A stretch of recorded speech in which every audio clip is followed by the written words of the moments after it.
بسم اللہ الرحمن الرحیم۔ معزز سامعین و ناظرین، السلام علیکم ورحمۃ اللہ وبرکاتہ۔ آج میں آپ حضرات کے سامنے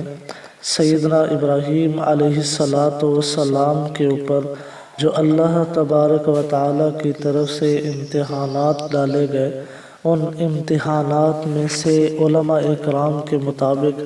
سب سے پہلے امتحان کا ذکر کروں گا۔ دوستو، یہ بات ذہن میں رکھیے کہ انسان زندگی دو طرح سے گزارتا ہے، ایک رب کی چاہت کے مطابق، دوسرا اپنی چاہت کے مطابق۔ اللہ رب العزت نے انسان کو اختیار دیا ہے کہ وہ رب چاہی زندگی گزارے یا من چاہی زندگی گزارے، لیکن ایک بات ذہن میں رکھیے کہ جس بندے نے من چاہا راستہ اور من چاہی زندگی کو اختیار کیا، اسے وقتی سکون ملے گا، نہ ختم ہونے والی بے سکونی، نہ ختم ہونے والی تکلیف، نہ ختم ہونے والی پریشانیوں میں مبتلا کر دیا جائے گا۔ اور جو رب تعالیٰ کی چاہت والی زندگی کو اختیار کرے گا، اسے وقتی پریشانیاں آئیں گی، وقتی بے سکونی ملے گی، وقتی مصیبتوں میں مبتلا ہو جائے گا، لیکن نہ ختم ہونے والا سکون اور راحت اس بندے کا مقدر بن جائے گا۔ تو معلوم یہ ہوا کہ اگر انسان نے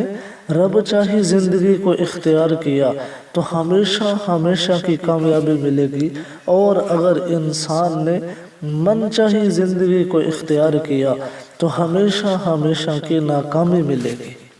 انبیاء اکرام علیہ السلام کی زندگیوں کا اگر میں اور آپ مطالعہ کریں تو یہ بات واضح طور پہ سمجھ آتی ہے کہ انبیاء علیہ السلام نے اپنی چاہتوں کو رب کی چاہتوں پہ قربان کر کے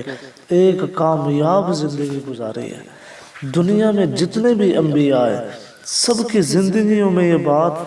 واضح طور پہ نظر آتی ہے، لیکن آج ہم حضرت ابراہیم علیہ السلام کی زندگی کے بارے میں مطالعہ کریں گے کہ حضرت ابراہیم علیہ السلام نے کیسے رب کی چاہت کے مطابق اپنے زندگی کو گزارا۔ دوستو، علماء اکرام فرماتے ہیں کہ حضرت ابراہیم علیہ السلام کی زندگی میں جب بھی کوئی ایسا مرحلہ آیا کہ رب تعالیٰ کی چاہت کوئی اور ہے، انسان کی چاہت کچھ اور ہے، تو حضرت ابراہیم علیہ السلام نے ہر موڑ پہ رب کی چاہت پہ عمل کر کے اور ہمیں یہ سبق دے گئے کہ ہر موڑ پہ کامیابی چاہتے ہو تو رب کی چاہت پہ قربان ہو جاؤ، اللہ کامیابیوں سے ہمکنار فرما دے گا۔ معزز سامعین اکرام، اگر ہم حضرت ابراہیم علیہ السلام کی زندگی کا مطالعہ کرتے ہیں تو سب سے پہلے ہمیں سیدنا ابراہیم کی زندگی سے یہ مثال ملتی ہے، ہمیں یہ سب سے پہلا امتحان نظر آتا ہے کہ آپ عراق کی سرزمین پہ رہتے تھے، جوان العمر تھے، ہر سال کے بعد ایک میلہ لگا کرتا تھا، تمام لوگ میلے کی تیاری کر کے ایک مرتبہ میلے کی طرف جا رہے ہیں۔ آپ کے نوجوان دوستوں نے کہا، ابراہیم کیوں نہیں تم بھی ہمارے ساتھ میلے پہ چلو؟ سیدنا ابراہیم علیہ السلام نے معذرت کر لی۔ اس موقع پر حضرت ابراہیم علیہ السلام کے پاس دو راستے تھے، ایک راستہ رب چاہا تھا،